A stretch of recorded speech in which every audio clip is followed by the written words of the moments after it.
নাহমাদুহু ওয়া নুসাল্লি আলা রাসূলিহিল কারীম আম্মা বা'দ। প্রিয় দেশবাসী, আসসালামু আলাইকুম ওয়া রাহমাতুল্লাহ। আমরা আপনাদের বিবেকের সামনে আজকে একটি গুরুত্বপূর্ণ আবেদন নিয়ে দাঁড়িয়েছি। বাংলাদেশ জামাতে ইসলামী আপনাদেরই সমর্থিত একটি সংগঠন। 1979 সাল থেকে ধারাবাহিকভাবে দেশের সংসদীয় রাজনীতি, গণতন্ত্রের চর্চা, গণতন্ত্র ফিরিয়ে আনার আন্দোলন, গণতন্ত্র বিকাশে জামাতে ইসলামী আপনাদের সাহায্য সহযোগিতা নিয়ে ঐতিহাসিক ভূমিকা পালন করে আসছে। পূর্বভাগে থেকে যারা প্রিয় এই সংগঠনটিকে নেতৃত্ব দিয়ে চলেছেন, বাংলাদেশ জামাতে ইসলামীর বর্তমান নির্বাচিত আমির, জননেতা, বিশিষ্ট পার্লামেন্টারিয়ান, সাবেক মন্ত্রী জনাব মৌলানা মতিউর রহমান নিজামী হচ্ছেন তাদের মধ্যে অন্যতম প্রধান ব্যক্তিত্ব। আপনারা জানেন, সম্পূর্ণ ষড়যন্ত্রমূলকভাবে মিথ্যা মামলায় জড়িয়ে তার জীবন হরণ করার অসৎ উদ্দেশ্য নিয়ে সরকার আন্তর্জাতিক যুদ্ধাপরাধ ট্রাইব্যুনালে মানবতা বিরোধী কথিত অপরাধে বিচারের নামে জুলুম করে তাকে মৃত্যুর দিকে ঠেলে দেওয়ার পায়তারা করছে। প্রিয় দেশবাসী, মৌলানা মতিউর রহমান নিজামী শুধুমাত্র বাংলাদেশ জামাতে ইসলামীর আমির নন, তিনি বিশ্বের বুকে সুপরিচিত একজন জ্ঞানী ইসলামী ব্যক্তিত্ব। প্রভাবশালী 500 ব্যক্তিত্বের মধ্যে তিনি একজন। বিশ্বজুড়ে মুসলমানদের গুরুত্বপূর্ণ সংস্থা রাবেতা আলমে আল ইসলামের তিনি কেন্দ্রীয় নির্বাহী পরিষদের অন্যতম সদস্য। তার এলাকার জনগণের ভোটে 2 দফা নির্বাচিত হয়ে তাদের ভালোবাসা নিয়ে তিনি সংসদে এসেছিলেন।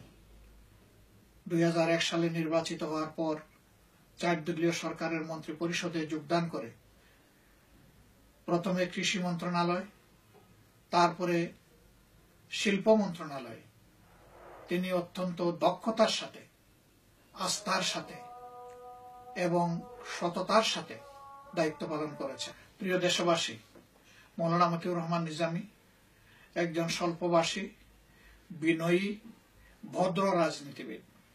আজীবন তিনি সুস্থ রাজনৈতিক চর্চা করেছেন। মানুষের সাথে সদ্ব্যবহারে তার জুড়ি খুঁজে পাওয়া খুবই কঠিন। এরকম একজন মানুষ, কোন দোষে আজকে তার উপরে এই প্রতিশোধ নেওয়া হচ্ছে?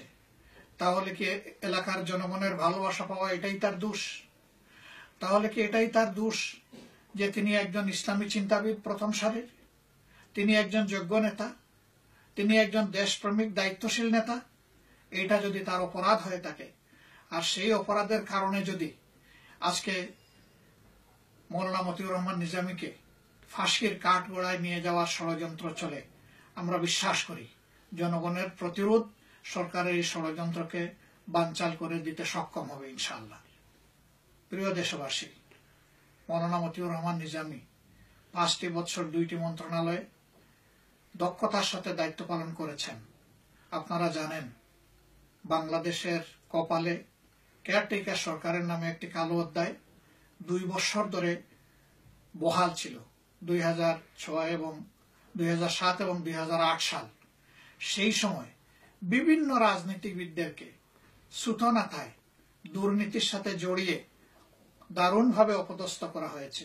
কিন্তু আল্লাহর অশেষ মেহেরবানি, 5 বছরের দায়িত্ব পালনকালে মৌলানা মতিউর রহমান নিজামীর হাতের 10টি আঙ্গুল সম্পূর্ণ পরিচ্ছন্ন ছিল। কোথাও অনুবীক্ষণ যন্ত্র দিয়েও তালাশ করে তার বিরুদ্ধে দুর্নীতির কোন গন্ধ আবিষ্কার করতে পারেনি তৎকালীন সেই তথাকথিত কেয়ারটেকার সরকার। এরকম একজন নিষ্কলুষ চরিত্রের দেশপ্রেমিক নেতাকে আজকে মধ্যের দিকে শুধু রাজনৈতিক ইচ্ছা বাস্তবায়নের জন্য ষড়যন্ত্র করে ঠেলে দেওয়া হবে, এটা আমরা এবং দেশবাসী কেউ মেনে নেবে না। আমরা তাই মৌলানা মতিউর রহমান নিজামীর অবিলম্বে মুক্তি দাবি করছি এবং সরকারকে শুভবুদ্ধির পরিচয় দিয়ে তার উপর এখনই জুলুম বন্ধ করে নিঃশর্ত তাকে মুক্তি দেওয়ার জন্য আমরা জোরালো দাবি জানাচ্ছি। আসুন প্রিয় দেশবাসী, শুধু মৌলানা মতিউর রহমান নিজামী নন, কারাগারের অন্ধকার প্রকোষ্ঠে আপনাদের প্রিয় মানুষ আল্লামা দেলওয়ার হোসেন সাঈদী, প্রখ্যাত পার্লামেন্টারিয়ান, যিনি পাকিস্তান আমল থেকে পার্লামেন্টে নেতৃত্ব দিয়ে আসছেন, জনাব মৌলানা আব্দুস সুবহান, মীর কাসিম আলী, এটিএম আজহারুল ইসলাম সহ যে সমস্ত নেতৃবৃন্দের উপর জুলুম করা হচ্ছে, তাদের মুক্তির আন্দোলনকে বেগবান করে এই সরকারকে বাধ্য করি তাদেরকে নিঃশর্ত মুক্তি দেওয়ার জন্য। আল্লাহ আমাদের সহায় হন। বাংলাদেশ জিন্দাবাদ, বাংলাদেশ জামাতে ইসলামী জিন্দাবাদ।